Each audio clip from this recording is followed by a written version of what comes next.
Thank you for watching this video. Subscribe to my channel.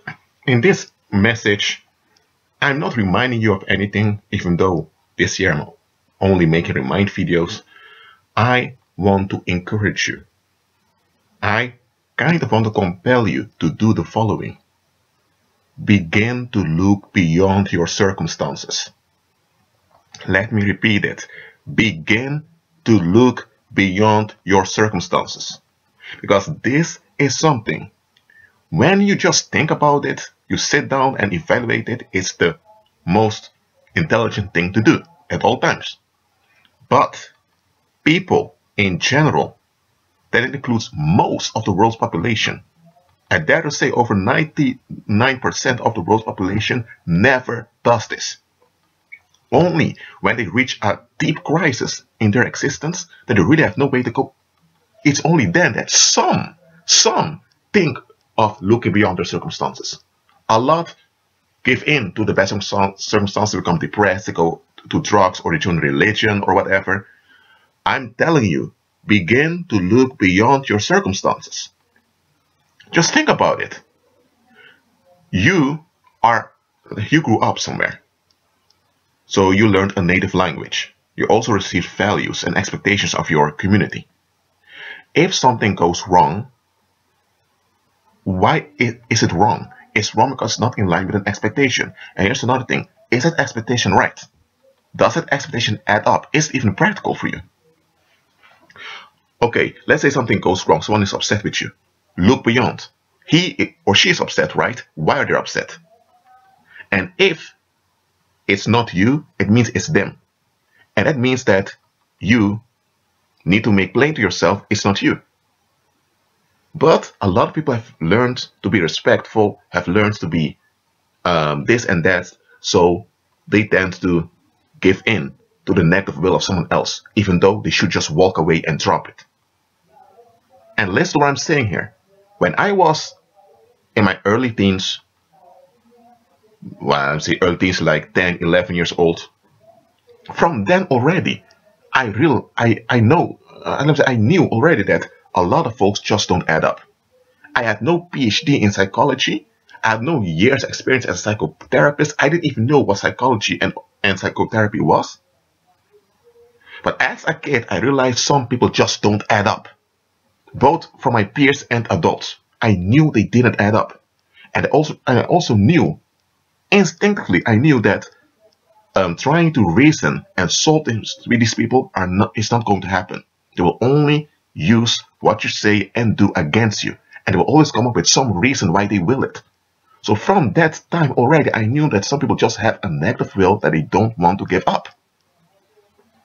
So I looked beyond. I didn't often defend myself or any of that. I just talked past some people and I endured their insults and things de-escalated. Because here's the thing. When someone holds onto a negative will, they are in contention. And because they don't want to face it, they want to release it somewhere. And this is what happens now. Demons now use that individual to put others in the negative. And from an early age, I realized this. I didn't pay much attention to evil spirits, even though I knew they existed. I knew they were operative. But this is what demons do. So you have to look beyond your circumstances. And here's the thing. Let's say now that you have your own YouTube channel, for example. Not a channel like me, but just a small channel. And suddenly you have this one follower of yours that begins to attack you suddenly on your videos. And you think, what? Why is the individual attacking me?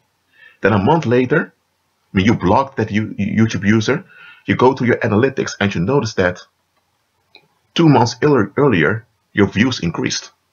Now you have people from more countries following you. And you didn't even notice it. But here's the thing. Now that you know this, because you check your analytics, now you understand why that YouTube user became upset with you. Because he or she, whoever is behind that account, did not expect you to grow like this. But now they are disappointed because they haven't had an expectation, didn't add up. Instead of giving up the expectation and move on, they're upset. And now they're taking out that contention on you. At the time, you didn't look beyond. You just avoided it. But if you would have looked beyond, you would have realized, hold on a minute, if this individual is following me, why is he or she going off at me just like that? Let me check the comment section. Let me check how many views I have. Oh, you would have looked beyond. You would have understood it. Looking beyond is very important. And look, there are some people in the world that do this. They've learned. It was more like a, let me say, a coping mechanism. It wasn't that they had. It isn't that they have big knowledge or anything like that. But there are people there in the world that look beyond, and that's why they remain out of bad circumstances. It can be that you have a drunkard that goes to the bar every weekend getting drunk. And people know that, for example, let's say someone's name is Bart, and Bart goes to the pub and cafes all the time, drinking, getting drunk. People already know him, he's a drunkard. So they don't even bother with him anymore. But here's the thing. Nobody starts a fight with Bart. And here's another thing. Bart has been doing this for years. And he never got into a bar fight or a fight in a pub. You know why? Because he looks beyond. He realizes that many has an issue with alcohol. He realizes that people are used to it. And that's why he realized that people are not going after him. They are used to him being like that. But what people don't realize is that this Bart really wants to be free from alcoholism. He's now into therapy and he's looking beyond. So he was doing that since he was in his late teens. So every time he noticed that people's mood began to change, he moved away. He looked beyond. He was alert. And this Bart, in this figurative example, is far more alert than many believers. It shouldn't be like this, but it is.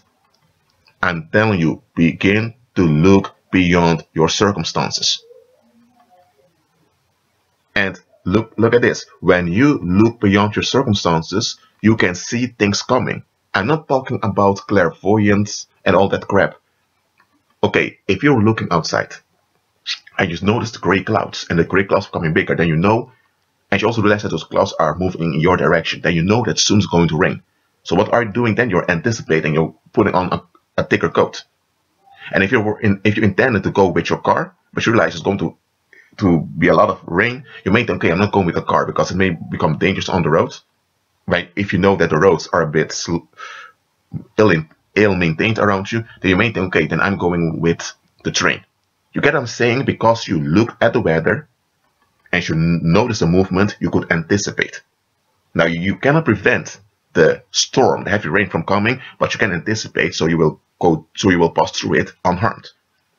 The same way, begin to look beyond your circumstances. Too many of us, and I don't blame you for it, because this is how the world taught us. This is how the fallen mind operated, but now you are in Christ. Now you ought to renew your mind, because you're a new creature in Christ. Begin to look beyond your circumstances. I'm telling you, begin to do this. That being said, agree with Christ and be at peace.